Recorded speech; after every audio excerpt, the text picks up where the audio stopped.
Hello, thanks for joining. My name's Jeff Demuth. I've been a solution architect at AWS for the last 8 years and focus on geospatial. I've got a couple Gen AI videos lined up that I wanted to do here.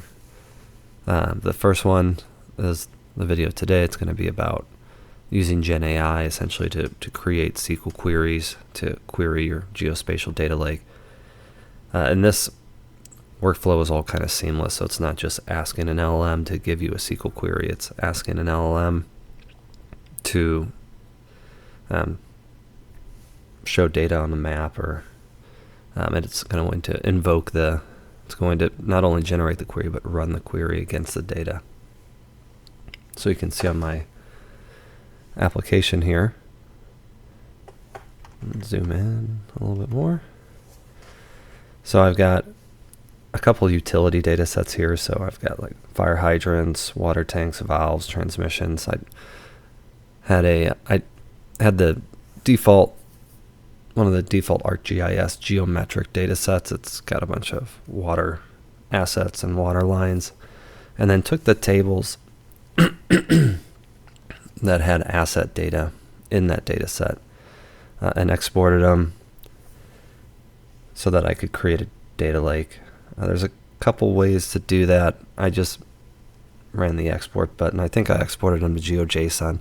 If you were using Redshift, it'd be easy to copy them to Redshift and then write them out to S3 to start creating that data lake. But I think I converted it to GeoJSON and then actually used KNIME or K9 to convert that to Parquet or GeoParquet. But let's go ahead and run our first query. So I just say, give me the GeoJSON column in the first row of data. And we'll click Search Athena.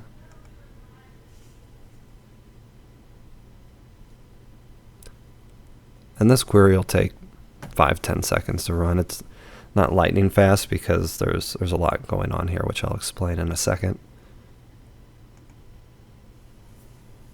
And there we go, we've got some results. I can see the column that had the GeoJSON data in it. So let's run another one. Maybe we'll just say, give me the first row of data, return the results as JSON.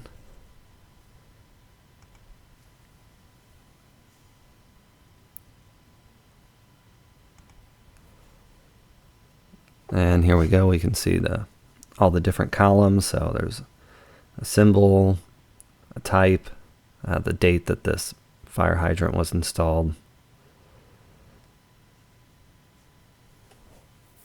some other data. We can see the original GeoJSON column that we pulled. We can see the geometry column represented as WKT.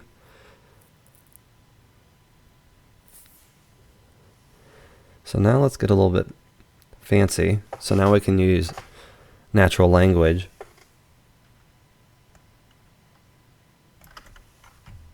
to, for example, calculate the length of a line string. And I'm just going to prompt the language model to use some of these spatial functions. So you use ST-length. We know that geometry is in a WKT format. So we're going to have to use geometry from text to get that into geometry to give us the length of that line string.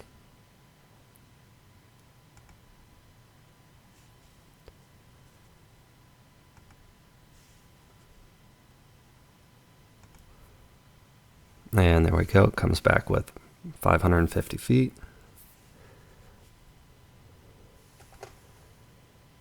And I could ask, how many fire hydrants are there? Or how many fire hydrants are there in this zip code?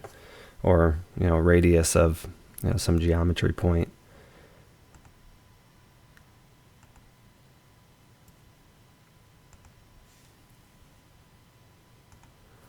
There is some support also for joining tables. I haven't had a chance to test that, but you should be able to say, if you've got, show me how many line strings are connected to these fire hydrants or something. And it would be smart enough to do a join. And then I've tried to integrate some of these response. This is why I pre-computed the GeoJSON, because then I can say, add GeoJSON.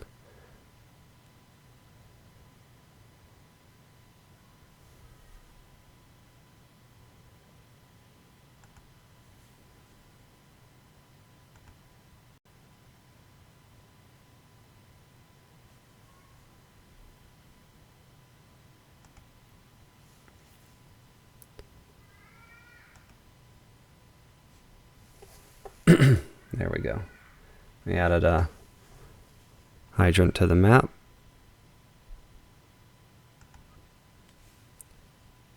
And I was trying to get it to add the last query on here, but I forgot I only have it set up for points right now, not line strings.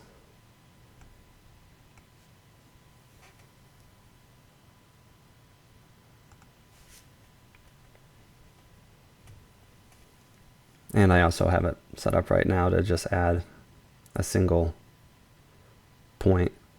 If I were to try to query multiple points, I'd have to come up with a mechanism essentially to create a feature collection GeoJSON object instead of right now each GeoJSON geometry is calculated on each point. So lots of future plans for this project. So here's what the architecture looks like. So when I'm asking those natural language questions, that's going to a Lambda function, either directly to Lambda or through API gateway or through a Lambda function URL. And then the payload of that request is really just the text, the query string, the query that you want to ask. Lambda takes that prompt, sends it to Bedrock, and says convert this into a SQL query. With the library I'm using, this is a LangChain database library. It's also smart enough to go to Athena and say, here's the table that I want to query. Give me the schema of that table. So it knows about the columns and it knows about the data types. So that question that you pass in goes to Bedrock. It says, here's a question. Here's the schema of the Athena table. Write me a query. Bedrock comes back with a query. And you can see I had a field here to kind of add multiple different models just to see how they all did with SQL query generation. They actually all did pretty well. Whichever model you choose, in this example I think we're using Llama, that comes back, it says here's your SQL query, and then that LangChain library will call Athena again. It says here's the query, and then I've got those different tables sitting out in S3 as GeoParquet, and actually a couple of them are in different formats, CSV and JSON. And then here's really the LangChain code in that Lambda function. The ArcGIS JavaScript is pretty straightforward. It's just an API call. And then the results of that API call are returned as GeoJSON or the text. But we're going to import the LangChain Bedrock library and then the SQL database chain. And these have support for a lot of different databases. So I thought it was pretty neat that it had Athena in here. So I figured, okay, let's build a query, a Geospatial Datalake, demo application. But we could connect this to Postgres or whatever database engine you wanted. And like this is the whole Lambda function. It's really take that SQL query and take the prompt, send it to Bedrock, get the SQL query, then go back to Athena.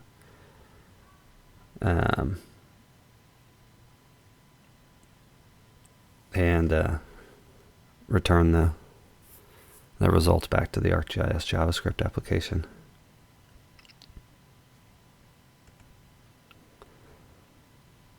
And this is an end-to-end serverless architecture as well.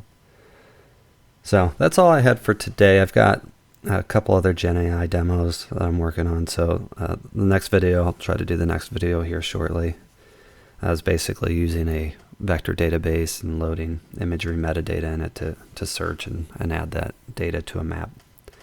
But thanks for joining today, and if you liked the video, like and subscribe. Thank you.